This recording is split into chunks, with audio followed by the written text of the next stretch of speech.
Salut à tous, aujourd'hui on se retrouve pour une nouvelle astuce Kama. Alors c'est une vidéo que je vais réaliser aussi en deux parties comme l'astuce Kama numéro 2 que je vous invite à aller voir. Là je suis en train de crafter des potions de rappel puisque ça va être utile avec la mage, là la composition va changer et là au moins j'en aurai plein d'avance.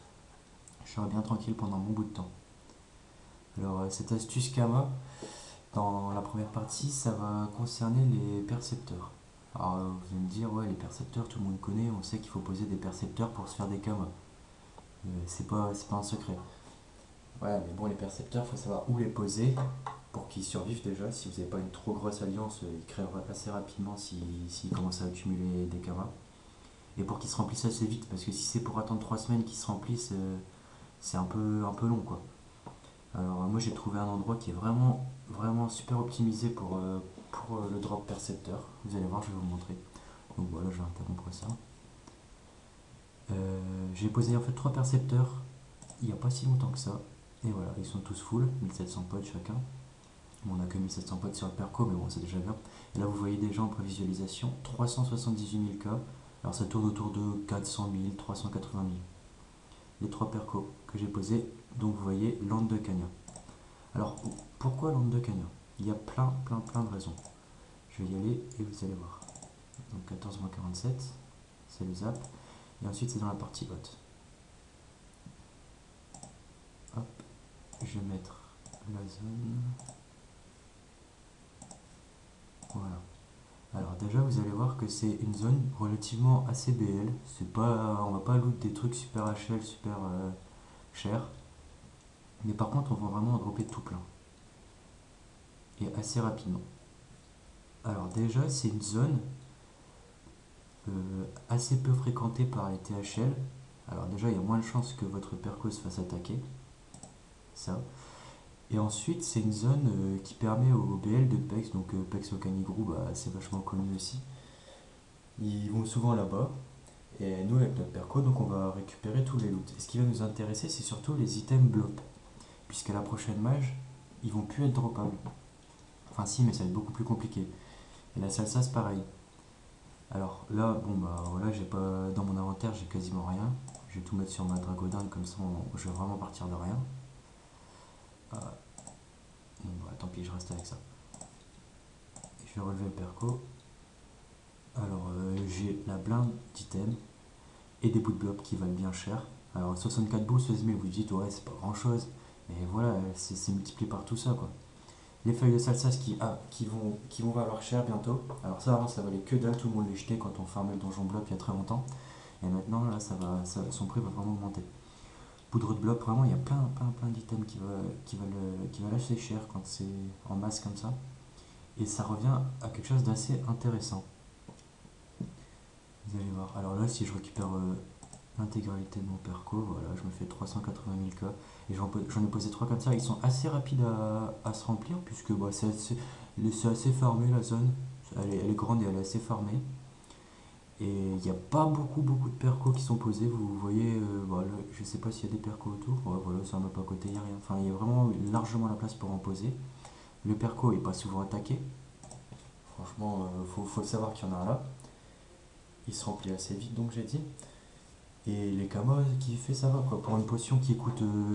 La potion de perco elle coûte combien? À peu près 20 000 k. Vous faites 300 000 minimum. Ça va, c'est rentable.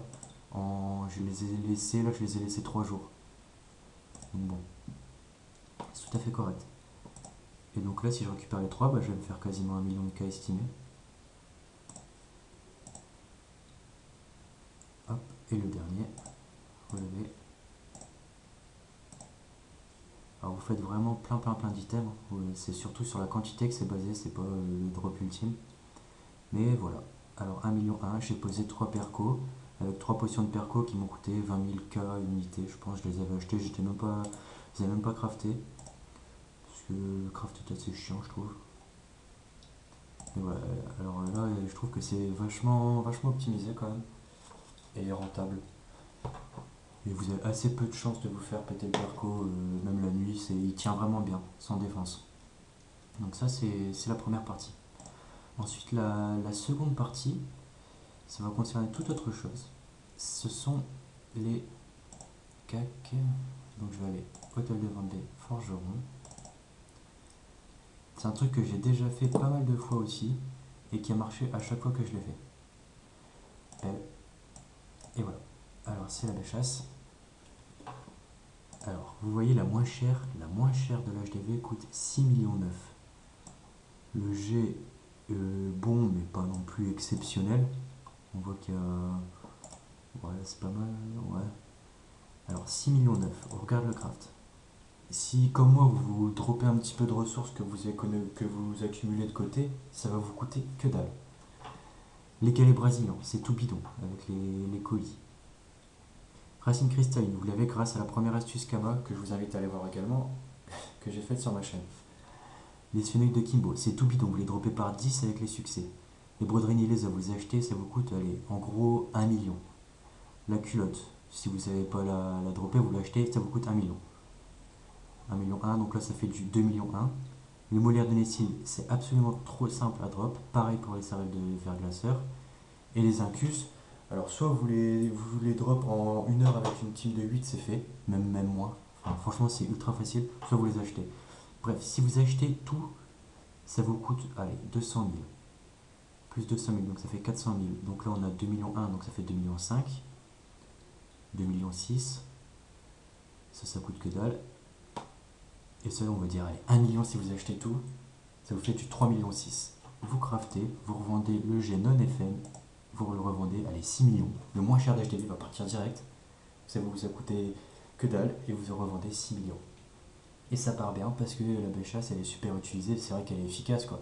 En PVM comme en PVP, les yop ils se baladent tous avec ça, ils ont tous une dans leur inventaire, même certains fécataires, même les SRAM parfois qui ont ça. C'est un bon corps à corps quoi. Donc c'est utilisé et ça se vend encore puisque ça reste un corps à corps qui est tout à fait d'actualité. Après vous pouvez vous compliquer, si vous savez FM vous pouvez FM les co-critiques, enfin vous pouvez vraiment l'améliorer quoi et la vendre beaucoup plus cher. Là il n'y a même pas FM critique. Voilà. Voilà. Donc n'hésitez pas à aller voir mes autres vidéos. Cliquez sur le pouce bleu si vous avez aimé.